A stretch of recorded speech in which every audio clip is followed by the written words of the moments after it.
Have you ever found yourself scrolling through Instagram for hours, even though you promised you'd only check it for 5 minutes? That was me a year ago. Let me tell you, breaking free from that cycle felt impossible. But what if I told you that reprogramming your mind could change everything? Recognizing and accepting that you've got an addiction is a crucial first step on your journey to recovery. It's like trying to fix a leaky faucet. You can't fix it if you don't admit that the water's dripping in the first place. Self-awareness is key. Many people go through life without realizing how much their habits control them. It's easy to dismiss behaviors as just something I do without seeing the bigger picture. Admitting you have an addiction means acknowledging that this behavior is not just a habit, but something that's taken over your life. Consider Emma, a college student who couldn't go a day without checking Instagram every few minutes. At first, she thought it was just a way to stay connected, but soon she found herself missing classes, losing sleep and feeling anxious if she wasn't online. It wasn't until her grades started slipping and she felt constantly exhausted that she admitted that she had a problem. Then there's Jake, who used video games as an excuse from his stressful life. He started missing family dinners and neglecting his friendships. When his best friend confronted him, Jake realized his gaming wasn't just a hobby anymore, it was an addiction. These stories show that admitting the issue is the first step towards taking back control. So take a moment to think about how your addiction affects your daily life.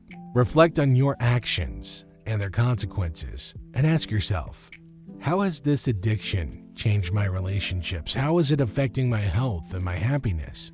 This kind of reflection can be eye-opening. Just imagine that you're looking into a mirror and seeing not just your reflection, but all the ways your addiction has shaped your life.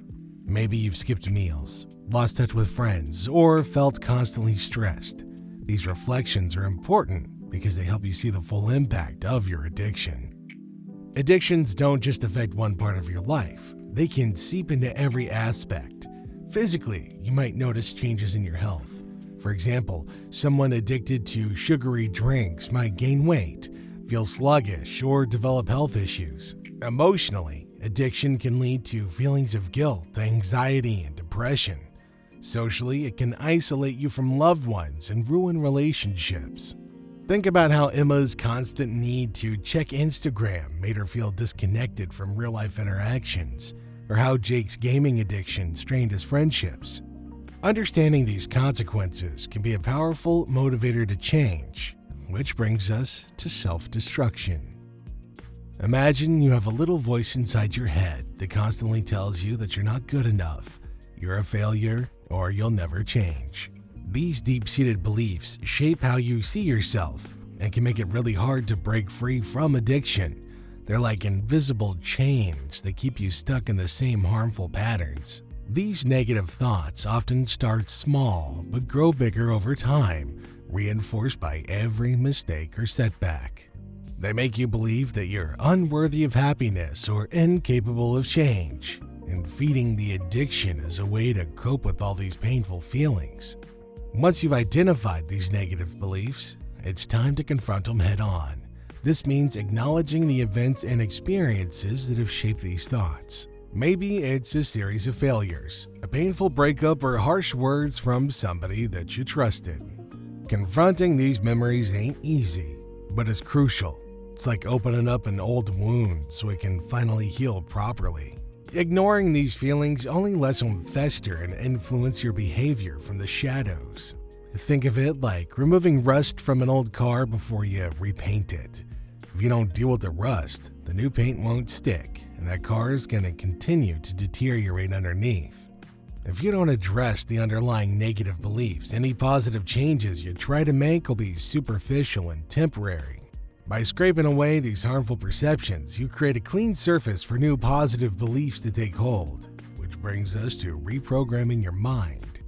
Now that you've confronted and started breaking down those old patterns, it's time to build something new. Shifting your focus to a positive self-identity is like planting fresh seeds in fertile soil.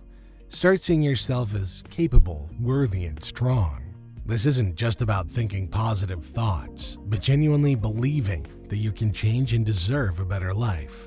Building a positive self-image means treating yourself with the same kindness and patience you'd offer a good friend. Take, for example, Sarah, who struggled with alcohol addiction for years. She started to see herself not as an addict, but as a survivor. She joined support groups, practiced self-love, and over time, she transformed her life. Then there's Michael, who overcame a gaming addiction by shifting his identity from a gamer to a dedicated student and athlete. He visualized his future self, set achievable goals, and celebrated every small victory along the way. These success stories show that changing your identity can lead to overcoming addiction. One powerful way to reprogram your mind is through positive affirmations and visualizations.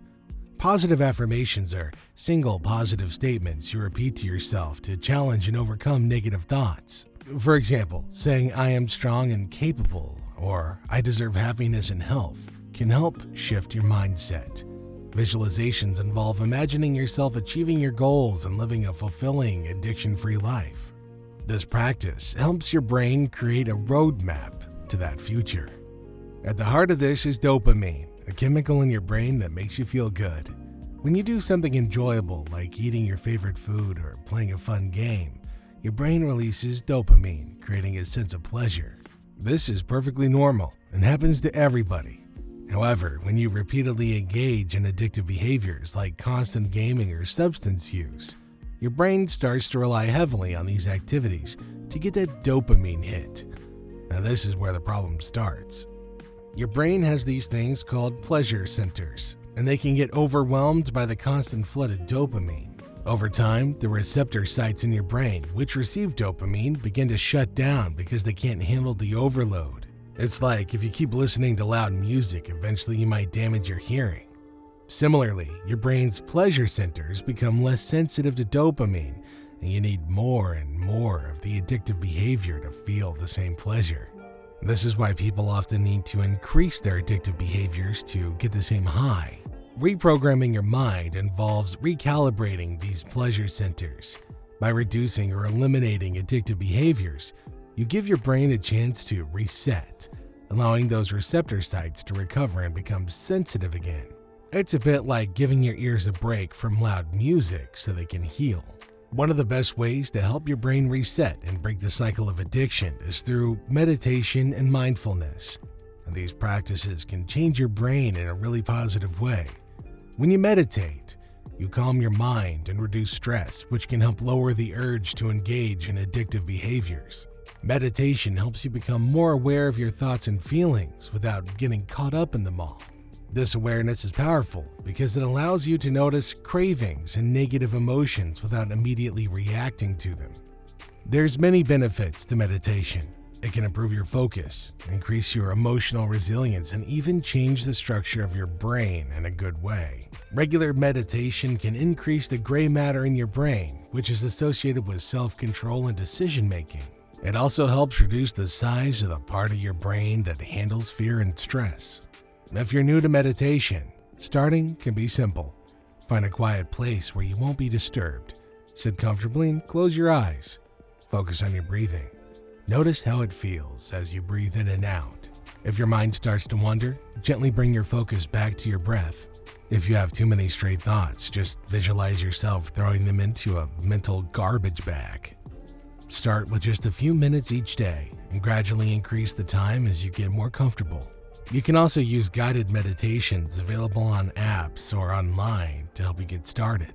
So what are your thoughts on all this? Let me know in the comments section down below. Don't forget to like and subscribe, and I'll see you in our next video.